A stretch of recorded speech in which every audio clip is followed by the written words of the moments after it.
சட்டத்தை தாண்டி நீதிமன்றத்தை தாண்டி மக்கள் மன்றத்தில் நான் அடிக்கடி சொல்வது ஒன்றுதான், நம்முடைய பள்ளிக்கூடங்களில் யாருமே எந்த கட்சியை சார்ந்தவங்க, தமிழக வெற்றி கழகத்தை சார்ந்தவர்களாக இருந்தாலுமே கட்சி கொடியுடன் செல்வதோ கட்சி அடையாளங்களுடன் செல்வதோ அறவே தவிர்க்கப்படணும். அந்த பள்ளிக்கூடம் யாருடைய பள்ளிக்கூடம்? அது மாணவர்களுக்கு மட்டுமே சொந்தமான பள்ளிக்கூடம். எனவே எந்த கட்சி சார்ந்த செயலும் செய்வதற்கு தடை. அதையும் மீறி யாராவது அப்படி செயற்பட்டால் அவர்கள் மீது கடுமையான நடவடிக்கை எடுத்திருக்கிறோம். அப்புறம் ஆய்வு செய்வது என்பது வேறு, அந்த பள்ளிக்கூடங்களுக்கு சென்று நம்முடைய கட்சி சார்ந்த விஷயங்களை செய்வது என்பது வேறு. எனவே இது ஏற்கனவே பல முறை சொல்லியிருக்கிறோம். மதிப்புக்குரிய சட்டத்துறை அமைச்சர் சி.டி. நிர்மல்குமார் பல முறை பேட்டிகளை சொல்லியிருக்காரு. நான் ஒரு 4-5 முறை சொல்லியிருக்கிறேன். நீதிமன்றத்தினுடைய அந்த விஷயத்தை சட்ட ரீதியாக நாம் இந்த விஷயங்கள்லாம் சொல்லி புரியும். உலக தமிழ் மாநாட்டுக்கான முன்னெடுப்படுத்துக்கு முதல்ல வாழ்த்துக்கள். அதுக்கு நன்றி. இப்போ அதற்கான இப்போ நீங்கள் அமெரிக்கா போயிருக்கும் பொழுது அதற்கு உண்டான பல்வேறு விஷயங்கள் பேசுனா, இதே மாதிரி ஒரு சிலர் மட்டுமே அந்த ஆய்வு கட்டுரைகள்லாம் சப்மிட் பண்ணுவாங்க, கல்லூரியில் படிப்பவர்கள் மட்டும்தான். இதை இப்போ இந்த இதில் இந்த மாணவர்களுக்கும் பள்ளி மாணவர்களுக்குமான ஒரு ஏற்பாடு முன்னெடுப்பு பண்ணலாம்ல.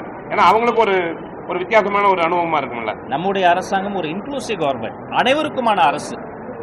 அரசு அனைவருக்குமானது என்பதே ஒரு ஜனநாயக பூர்வமானது.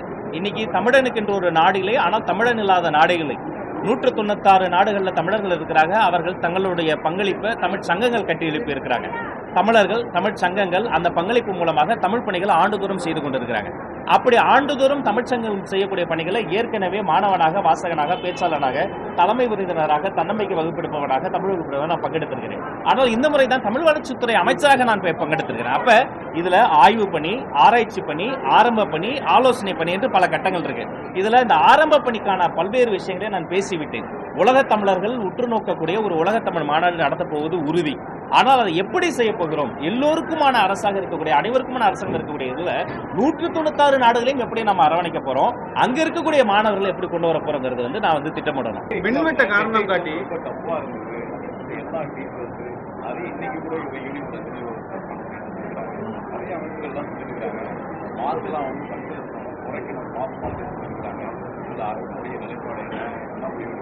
நான் அது இப்பதான் வந்திருக்கிறேன்.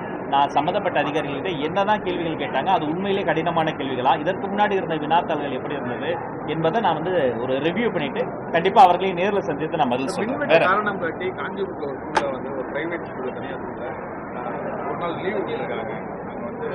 இந்த மாதிரியான நேரடியாக உங்களுடைய ஏதாங்க இது மின்சார பிரச்சனை என்பதை தாண்டி எந்த சூழலையும் ஒரு பள்ளிக்கூடம் என்பது விடுமுறை விடக்கூடாது.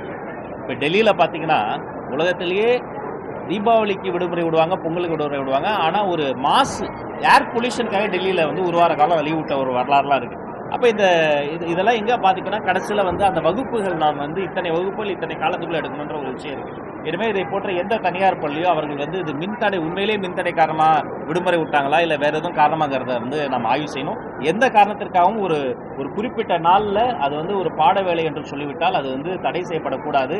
அதை அது சரி செய்ய வேண்டியது ஒரு ஜென்டர் வச்சு கூட அவங்க பண்ணியிருக்கலாம். அது எந்த காரணத்துக்கும் தடை செய்யப்படக்கூடாது. எப்படி பிடி பீரியட் கட் பண்ணக்கூடாதுன்னு நான் உறுதியாக இருக்கிறோம்.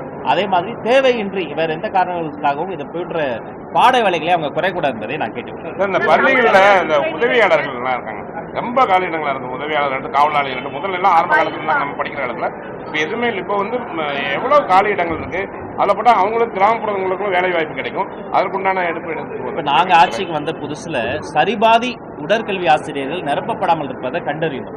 நானும் மாண்புமிகு விளையாட்டுத்துறை அமைச்சர் மற்றும் பொதுப்பணித்துறை அமைச்சரும் கலந்து பேசி ஒரு ஆய்வு செய்தப்பதான் சரி தெரியுது, கிட்டத்தட்ட சரிபாதி பிடி டீச்சர்ஸே போடலை. அப்போ உடனடியாக நான் அதை கையில் எடுத்து என்ன பண்ணேன், டிஆர்பிக்கு அதை குறித்து நோட்டிஃபிகேஷன் கொடுக்கப்பட்டு உடனடியாக பிடி டீச்சர் நிரப்பணும். ஒரு பள்ளி கூட அந்த பிடி டீச்சர் இல்லாமல் இருக்கக்கூடாதுங்கிறத சொன்னோம். இதே மாதிரி தான் உடற்கல்வி ஆசிரியர் மாதிரி இந்த லேப் டெக்னீஷியன்ஸாக இருக்கட்டும், மற்ற ஆசிரியர்களாக இருக்கட்டும், உதவியாளர்களாக இருக்கட்டும், தொழிற்கல்வி ஆசிரியர்களாக இருக்கட்டும், எங்கெல்லாம் அந்த ஒரு வேக்கண்ட் இருக்குங்கிறத கண்டறிந்து முறைப்படி திறமை மற்றும் அவர்களினுடைய அந்த மெரிட்ல எந்த பொலிட்டிக்கல் இன்ஃப்ளூயன்ஸ் இல்லாமல் அந்த பணியிடங்கள் நிரப்பப்படும். பொலிட்டிக்கல் இன்ஃப்ளூயன்ஸ் இல்லாமல் நிரப்பப்படுறதால ஒரு சிறிய காலம் அதற்கு எடுத்துக்கொள்ளும். பட் முறைப்படி இது முறைப்படுத்தப்படும் என்பதில் மாற்று கருத்து.